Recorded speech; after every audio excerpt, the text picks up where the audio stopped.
planning a virtual event and unsure when's the right time to bring in a virtual producer or specialist or planner? Maybe you're an event host or an event organizer and you've just started your planning process and you're not sure exactly if you need help yet or if you don't, and you're curious, what do you need to know before you even start talking to someone?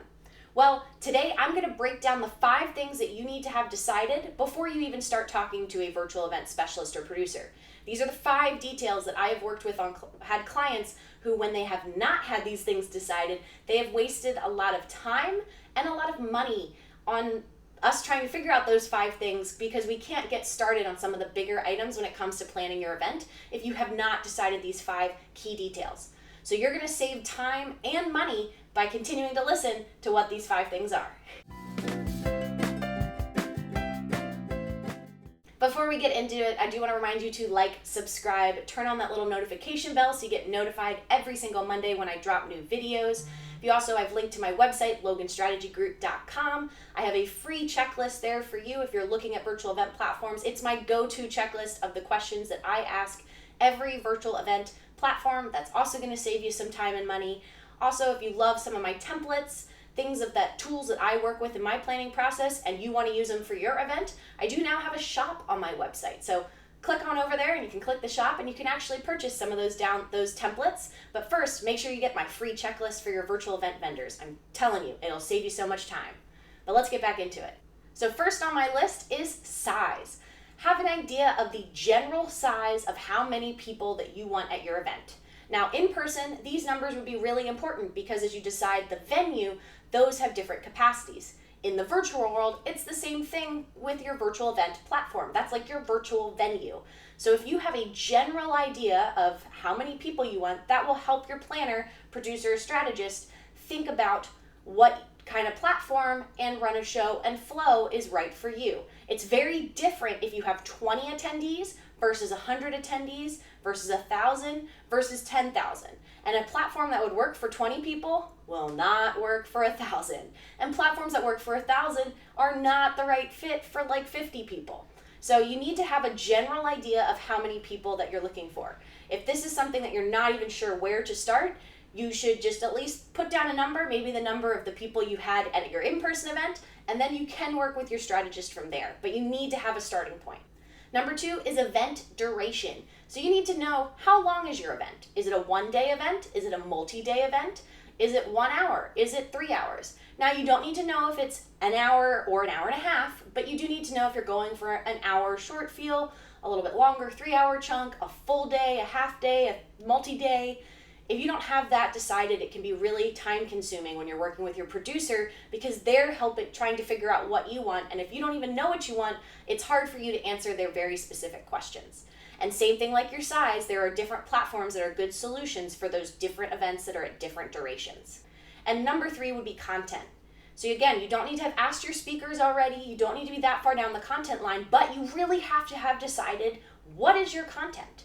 Are you doing an auction? Are you doing a panel discussion? Is it a series of keynotes? Is it, a day-long conference? You need to have that decided so that your specialist and producer can help you then narrow down on the details. And my last 2 are very similar to what you need in person. You need your event date, so you need to know exactly when your event is. Again, I've worked with clients who might have changed the date on me, but that has been another discussion that we'll have. But a lot of planners and producers won't be able to confirm that they're able to work with you without that event date. So you need to have that date in hand of knowing, I want my event to be on this date. And similar to in-person, maybe you are flexible to work around that planner's schedule or work around the availability of these virtual event platforms because yes, like in-person venues, some of these platforms are hitting capacity on certain days and will not let you host an event on their platform on a specific day because it's already been booked up by too many other people. So you might have to be flexible, but you need to have an event date in hand. Nothing wastes more time as a producer working with a client who has not decided their event date, because it's so easy to kick the planning process down the road and then all of a sudden panic and say, I have to have my event in the next 2 months. And we're sitting here going, we've had 6 months of planning, but we couldn't do anything because you hadn't picked the date. Because think about how many things decide on that date, how many details, how many people you need to tell the date of your event. And if you don't have that, you're waiting to have those conversations. So again, I'm saving you time and money by reminding you that you need to have these details sorted out before you even approach a virtual event producer or specialist or planner. And number 5 is budget.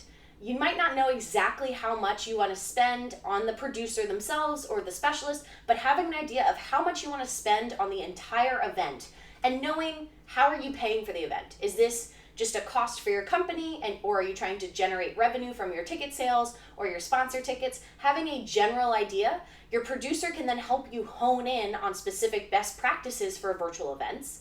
But you need to have a general idea, because nothing wastes more time than as a producer going out and looking at all these different tech solutions and coming back and realizing that 95% of them are out of your budget. Having a rough idea of your event budget will save you as the organizer time, your producer time, which then turns into money for you, and just make everybody happier in the long run.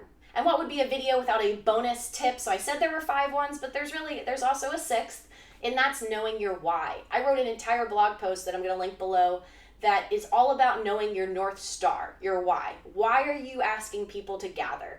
Why are you organizing this event? Why are you asking people for their time in this virtual world? Knowing an answer to that question, it could be a succinct, like 1 sentence, it could be 2 bullet points, whatever it is, those will be your guiding light when it comes to your planning process. And your why helps drive those other 5 things that I've mentioned. But also those 5 things I would say are also kind of like sub-guiding stars, because those are key details that will help you in your planning process. But think about your why. Make sure you know your event size, how many people you're thinking will come, your event duration, having a general idea of the kind of content that you're looking for, knowing your budget, and also knowing your event date. And all of those details, once you have those in hand, you are very prepared to go to a producer, specialist, planner to help you with your virtual event. This also applies in person. They can also help you with your in-person event. But you really need to have those details, or you're going to waste a lot of time, and time turns into resources, just kind of spinning your wheels trying to figure those things out. So with those 5 things in hand, you are ready to rock and roll. You are ready to talk to an event producer like myself, and your planner will thank you, your producer will thank you for having those details already sorted, and then you have the ability to hone in, refine them, make them more strategic with the help of that producer or specialist. Well, that's all I got for you folks. My name's Logan Clements, freelance event producer, and this has been another installment of my favorite tips and tricks when it comes to event planning and running your own business. Until next week, bye guys.